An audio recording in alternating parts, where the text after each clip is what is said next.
What's up, guys? Welcome into Tide Talk Live. Stacey Blackwood riding solo on this edition of the show. Big show this morning. We're going to be talking about mainly 5 football players that are kind of being overlooked heading into the 2024 season, the new era of Alabama football under new head coach Kalen DeBoer. So we'll talk about those guys. I wrote this article for Roll Tide Wire just a couple of days ago and kind of wanted to get this out to you here on podcast form as well. We do thank you so much for watching. Make sure you do like, share, and subscribe to our channel. Jump in the comments. Let us know your thoughts on today's show. Give me your list of guys who you think are being overlooked heading into the season. Would love to kind of break that down with each of you in the comment section. But before we dive too far into it, do got to tell you about our friends over at Bet Online. Bet Online is your number one source for all your sports betting needs this season, from baseball, golf, soccer, all the way up to UFC and MMA and boxing. Every stat, every matchup, and even live odds and spreads while the games are being played, you can find that at betonline.ag. Then when the game's over, head on over to the online casino and get in on the game of blackjack or poker, or just, kind of unwind with they have over 150 slot games that you can play over there on their online casino. So head on to the website today. Get in on the action. Use promo code BELIEVE, that's BLEAV, for 50% welcome bonus on your first deposit. Bet online, the game starts here. All right, guys, before we dive too far into actually talking about the 5 players that are kind of being overlooked heading into this season, a couple things I want to go over real quick. First, Keelan Russell, the quarterback that's committed here in the class of 2025, a 4-star prospect who I think could be on his way to earning that 5th star in the 2025 class. He's currently competing in the Elite 11. He's had a good first couple days. Day 3 will be here as you're watching this today. So excited to see how he continues to grow and develop and perform there at the Elite 11. And that's a really good place for him to kind of maybe possibly earn that 5th star with guys from On3 and 247 and rivals all being out there watching this guy compete with the other top quarterbacks in the country in his class. So Keelan Russell, it's a big week for him, and to potentially move his way up to earning that 5th star, which is really close in some services. So that's just something to kind of keep your eye on there. Keelan Russell, the quarterback from Duncanville High School in Texas. So that's something to definitely keep your eye on. Also, Justice Terry, 5-star defensive tackle from Georgia, Manchester, Georgia, just decommitted from the USC Trojans yesterday on Wednesday. This is a big thing. Look, now, since that decommitment, he has announced that he's going to take an official visit to Alabama this weekend. But look, don't hold your breath on this. It appears that the home state Georgia Bulldogs are the team to beat for Terry. But the fact that Kalen DeBoer and his coaching staff is going to, and Freddie Roach, which is a big piece of this puzzle, because Freddie Roach is a leftover from the Nick Saban staff. So Terry has some experience with Freddie Roach, and the fact that Coach DeBoer and Roach and this Crimson Tide coaching staff is going to have a chance to host Justice Terry on an official visit this weekend is huge. Maybe Alabama can kind of claw their way back into this and kind of be in the mix down the stretch for this super ultra talented defensive lineman prospect in the class of 2025. Speaking of 5-star prospects in the class of 2025, receiver Khalid Lockett from Texas had a midweek official visit with the Crimson Tide, and by all indications, it just went fantastic. He is one of the most talented receivers in the country. He loved Coach DeBoer. He loved Coach Shep. He loves what Coach DeBoer and that offense has done with wide receivers like Rome Odunze and what he done with those guys at Washington this last year. And he really feels like that could be a good indicator of what could happen here in Tuscaloosa with Coach DeBoer and this Alabama coaching staff. So a lot of moving parts on the recruiting trail, and just kudos to Coach DeBoer and his entire coaching staff. Courtney Morgan cannot be, kind of bragged on enough and all this as well, because a lot of recruits, if you listen to a lot of their interviews, one of the first names they mention is Courtney Morgan. So do not oversell or undersell how impactful Courtney Morgan is to this recruiting class and what he means to really just the entire roster management standpoint of Alabama football. So recruiting is on a great track right now. They're trending in the right direction for several of the high target or high quality prospects that they're targeting. So Kalen DeBoer and his coaching staff and Courtney Morgan and all those guys are getting the job done on the recruiting trail, and it could be a massive, massive class for Coach DeBoer and his coaching staff this year. All right, guys, let's move into what the actual show is about today. Looking at 5 Alabama football players who I believe are kind of being overlooked heading into the 2024 season. Kalen DeBoer's first season as Alabama's head football coach. Of course, there's plenty of guys on this team that are, that have star power. Whether you're talking about Jalen Milroe, Tyler Booker, Deontay Lawson, Malachi Moore, Jahad Campbell, Jaden Roberts is becoming a fan favorite, one of my favorite players on the team. So there's plenty of guys who have that kind of star power behind their name. They're already household names across, not just with Alabama fans, but SEC fans and perhaps even just college football fans. But there's a handful of guys on this team who I believe are kind of being overlooked as we head into this season, not only from a talent perspective, but also the type of impact that they could have on this team. So we're going to roll through this list. Like I said, I'm going to put the link in the description below to the article that I wrote a couple days ago on Roll Tide Wire, part of the USA Today network. But first player we're going to look at is actually another Washington transfer, and that's tight end Josh Cuevas. I think, you're looking at a crowded tight end room this year. You got Robbie Oots, you got CJ Dupree, you got Danny Lewis, you got Cuevas. So I think Cuevas is a different top player. I think you're looking at a guy who could potentially be the leading catcher or receiver from that tight end group, even though there's just so many guys in that tight end room. So I think you're going to see 4 tight ends play with the first team this fall, but I'm expecting Cuevas to be the leading receiver out of that group. I think has the most potential as a pass catcher. I think he has the biggest big play potential.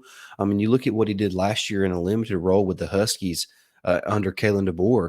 I mean, he was a big play machine. He caught 4 passes, but those 4 catches went for 164 yards and 1 touchdown. So I think Cuevas is a guy who a lot of fans are kind of overlooking entering this season, who could have a really impactful year for the Crimson Tide offense.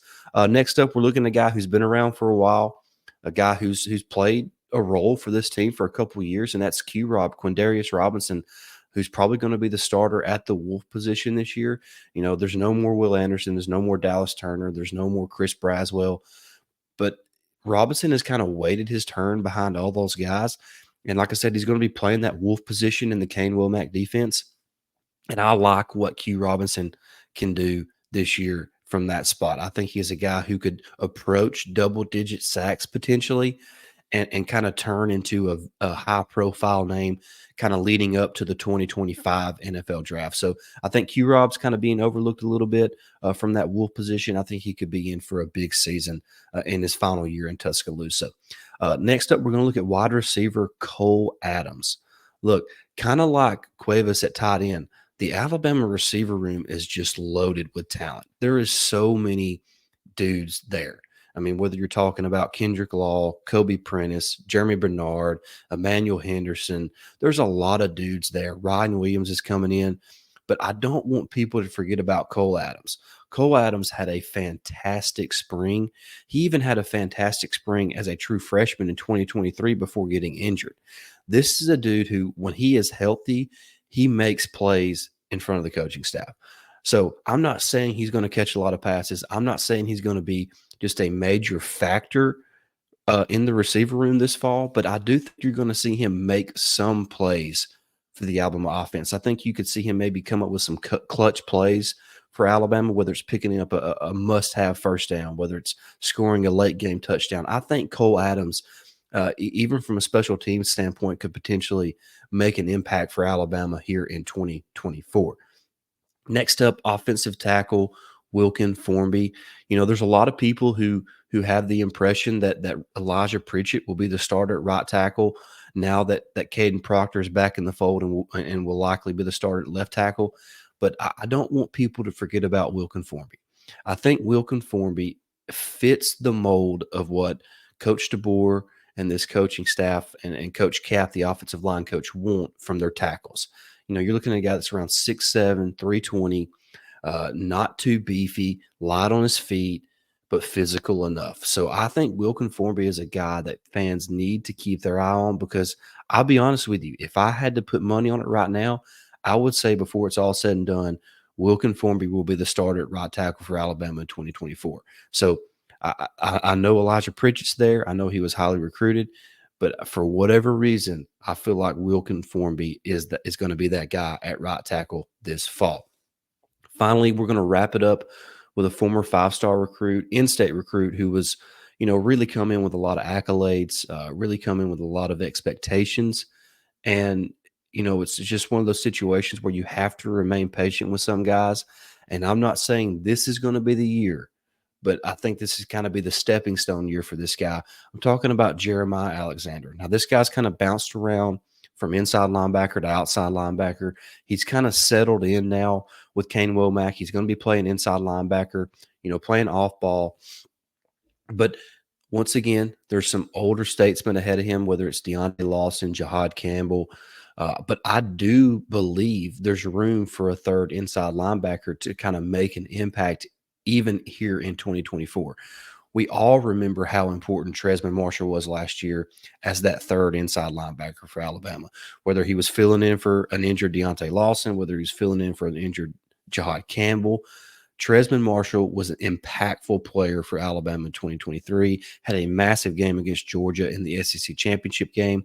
And I can see Alexander kind of trending in that direction this season as well. I don't think we need to forget about how talented he is and how much of an impact this guy can make, even from a special team standpoint. So, Jeremiah Alexander, I think, could be in for, maybe not massive from a number standpoint, but when you watch him play in 2024, you're looking at him and saying that is going to be a dude next season. So that's my 5 guys that I think are being overlooked entering the 2024 college football season under new head coach Kalen DeBoer.